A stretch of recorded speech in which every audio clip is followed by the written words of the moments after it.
সব সময় প্রশংসা করতে হবে কার? প্রশংসা করলে খুশি হয় কে? আল্লাহর প্রশংসা করলে আল্লাহ খুশি হয়ে যায়, ঠিক কিনা? আর শয়তান বেজার হয়ে যায়।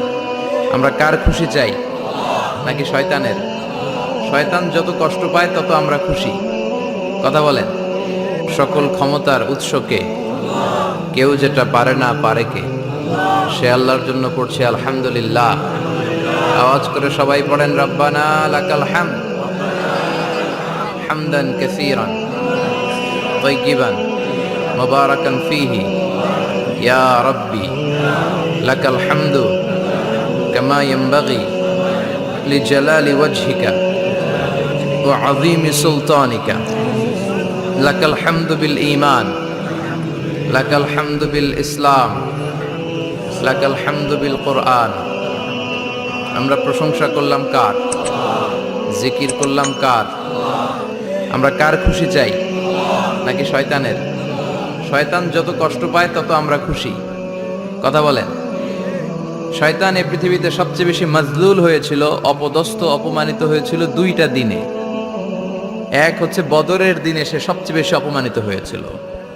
বদরের ময়দানে যখন আকাশ থেকে ফেরেশতা বাহিনী মুসলমানদের সাপোর্ট করার জন্য একে একে নামছিল, তখন শয়তান নিজেকে সবচেয়ে বেশি অপমান বোধ করছিল।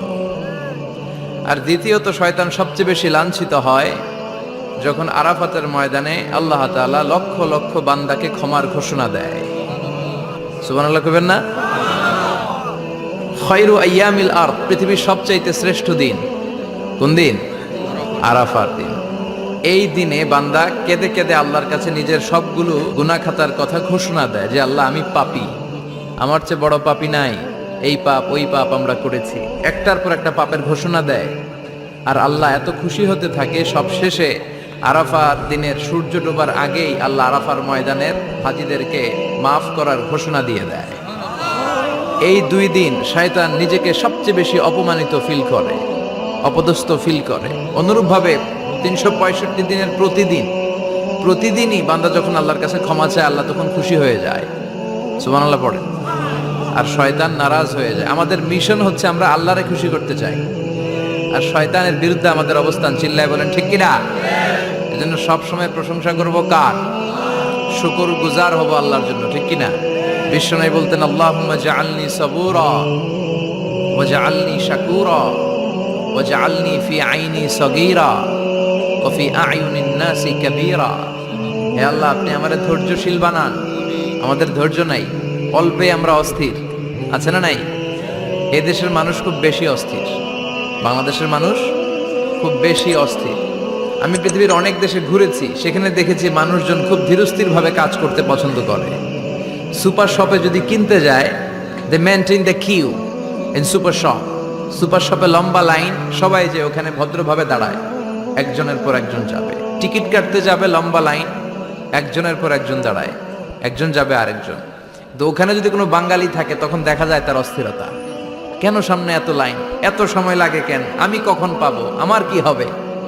অস্থিরতা আছে না নাই? মানে সে পারে না সামনে সবাইকে ডিঙ্গিয়ে আগে যে টাকা পে করবে, আগে যে টিকিট কাটবে। এই অস্থিরতা আমাদের কমাইতে হবে, ধৈর্যশীল হতে হবে। গোটা বিশ্বব্যাপী আমাদের এই বাংলাদেশের মানুষের এই বদনাম যে আমরা অস্থির প্রকৃতির, আমরা ঠান্ডা মাথায় ভাবি না। ঠান্ডা মাথায় ভাবতে হবে, ধৈর্যশীল হতে হবে। ইন্নামা সবরু ইনদা সাদামাতিল উলা। বিষ্ণু বলেছেন বিপদের প্রথম ধাক্কায় যে সবর ধারণ করতে পারে সেই তো সবুর। এজন্য বিষ্ণু দোয়া করতেন আল্লাহুম্মা জাআলনি সাবুরা, আল্লাহ আপনি আমাকে ধৈর্যশীল বানান। ওয়া জাআলনি শাকুরা, আপনি আমার শুকরগুজার বান্দা বানান। বিশ্বনবীর চেয়ে ধৈর্যশীল, বিশ্বনবীর চেয়ে শুকরগুজার পৃথিবীর কেউ আছে? কথা বলেন। এমন তাবৎ কোনো অত্যাচার নাই যে অত্যাচার বিশ্বনবীর উপর করা হয় নাই।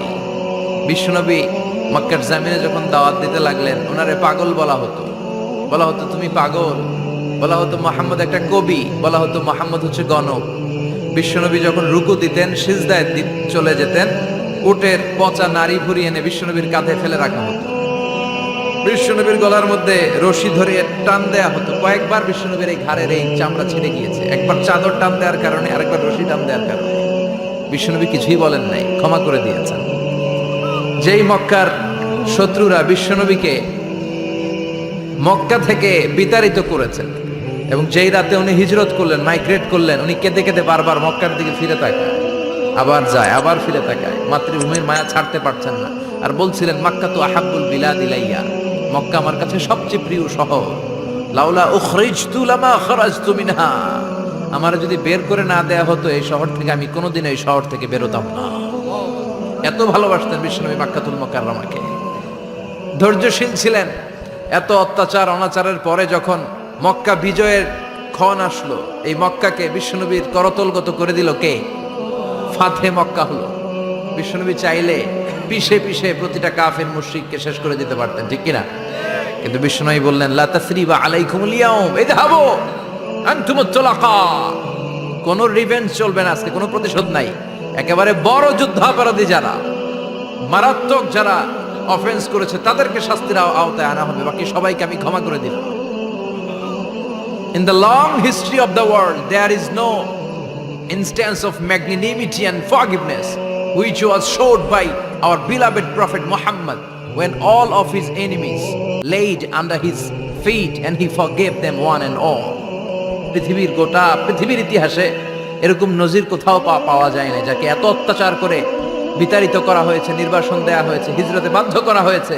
তিনি যখন ওই শহরকে আবার বিজয় করলেন, কাউকে আঘাত করলেন না, আগুন জ্বালিয়ে শহরটাকে জ্বালিয়ে দিলেন না, ওদের বংশকে নির্বংশ করলেন না, বরং মুচকি হেসে উনি বললেন, যাও ক্ষমা করে দিলাম। কি ধৈর্যশীল ছিলেন। আবার দোয়াও করতেন, আল্লাহুম্মা জাআলনি সাবুরা, আল্লাহ আপনি আমার ধৈর্য বাড়ায় দেন। ওয়া জাআলনি শাকুরা, আপনি আমার শুকর গুজার বানান। ওয়া জাআলনি ফি আইনি সাগীরা, আল্লাহ আমার চোখে আপনি আমার ছোট বানান। ওয়া ফি আ'য়ুনিন নাসি কাবীরা, আল্লাহ মানুষের চোখে আপনি আমারে বড় বানান। কি মানুষ ছিল, নিজের চোখে নিজে ছোট থাকতে চাইতেন। আমরা নিজের চোখে নিজের বড় মনে করি, এরকম ডাকাইত আছে না নাই? নিজেরাই নিজে মনে করে কত বড় সাহেব, লাট সাহেব। মান তাওয়াদা তারাফা, এটা হচ্ছে সুন্নাতুল্লাহি ফিল আরদ। মান তাওয়াদা তারাফা, যে নিচে নেমে থাকতে চায় আল্লাহ ওরা টেনে উপরে উঠায়, আর যে খালি উঠতে চায়, হিংসা করে অহংকার করে উপরে ঠেলতে চায়, ওরা নিচে নামায় দেয় কে? সাইয়েদনা আদমকে আল্লাহ বললেন, আদম সাল্লিমা আলা উলাইকান নাফার লাম্মা খালাকাল্লাহু আদামা ওয়া কানা তুলহু 60 যিরাআন। নিচে নেমে গেলে যে উপরে ওঠে, আর উপরে উঠতে চাইলে যে নিচে নামে, উদাহরণ দেখেন। আদম আলাইহিস সালামকে তৈরির পর আল্লাহ বললেন, আদম সাল্লিমা আলা উলাইকান নাফার, এই ফেরেশতাদের সালাম দাও। কি দাও? সালাম দাও। কোনো প্রশ্ন নাই, আল্লাহ সালাম দিব কেন? ফেরেশতারা আমারে দিব না কেন? আমি আগে দিমু কেন? কথা আছে কোনো? যেই সালাম দিলেন, সালাম দেওয়ার সাথে সাথে ওনার মর্যাদা বাড়িয়ে দিল কে? এত মর্যাদা বাড়ালেন যে নূরের ফেরেশতারা মাটির আদমকে সেজদা দিতে বাধ্য হয়েছে। চিৎকার করে বলেন ঠিক কিনা? তুমি মাটির আদমকে প্রথম সৃষ্টি করিয়া ঘোষণা করিয়া দিলে শ্রেষ্ঠ বলিয়া, তাই তো নূরের ফেরেশতা করে আদমকে সেজদা, সবার চেয়ে সম্মান দিলে মাটির আদমকে। আল্লাহু আল্লাহু পড়েন, আল্লাহু আল্লাহু তুমি জাল্লে জালালুহু, শেষ করা তো যায় না গে তোমার গুণগান। আল্লাহু আল্লাহু, সুবহানাল্লাহ পড়েন। কি সম্মান আল্লাহ বাড়াই দিলেন। আল্লাহ বললেন, আদম আজকে থেকে তুমি আশরাফুল মাখলুকা, তুমি খলিফাতুল্লাহ ফিল আরদ, তুমি পৃথিবীতে আমার খলিফা, ভাইস জেরেন্ট অফ আল্লাহ। আল্লাহর খলিফা, আল্লাহর আহকামগুলো পালনের জন্য ভাইস জেরেন্ট। চুরি করলে হাত কেটে দাও, কার আইন? এই কাজ আদম তুমি দুনিয়াতে যেয়ে করো। জিনা করলে ডেথ পেনাল্টি, হেড অফ, শিরচ্ছেদ করে দাও, কার আইন? খলিফা হিসেবে মানুষ এসে করবে। মানুষকে আল্লাহ আশরাফুল মাখলুকাত বানিয়ে দিলেন, নিচু হয়েছে বড় বানিয়ে দিলেন। আর শয়তানের অবস্থা কি? শয়তানকে আল্লাহ বললেন সেজদা দে আদমকে। শয়তান যুক্তি দাঁড় করিয়েছে, খালাকতাহু মিন তিন খালাকতানি মিন নার ওয়া খালাকতাহু মিন তিন। আল্লাহ আপনি আমারে বানাইছেন আগুন দিয়া। কি দিয়া? আগুনের ধর্ম উপরের দিকে উঠে, আর মাটির ধর্ম সে নিচে পড়ে থাকে, আমি কেন সেজদা দেব? শয়তানকে চিরকালের জন্য ইবলিস, মালউন, অভিশপ্ত আর জাহান্নামী হিসেবে ঘোষণা দিয়ে দিল কে? এজন্য আপনি ছোট থাকতে চাইবেন, আপনারা বড় বানাবে কে? আর আপনি নিজে যদি বলেন আমি বড়, থাপ্পড় মেরে আপনারা নিচে নামাই দিবে কে? এজন্য বিশ্বনবী দোয়ায় বলতেন, আল্লাহুম্মা জাআলনি সাবুরা ওয়াজআলনি শাকুরা ওয়াজআলনি ফি আইনি সাগীরা ওয়া ফি আ'য়ুনিন নাসি কাবীরা। ও আল্লাহ, আপনি আমারে ধৈর্যশীল বানান, আপনি আমারে শুকরগুজার বান্দা বানান, আমার চোখে আমারে আপনি ছোট বানান, মানুষের চোখে আপনি আমারে বড় বানান। সুবহানাল্লাহ পড়েন। এজন্য সবসময় শুকর গুজার থাকার চেষ্টা করতে হবে। রাজি আছেন তো?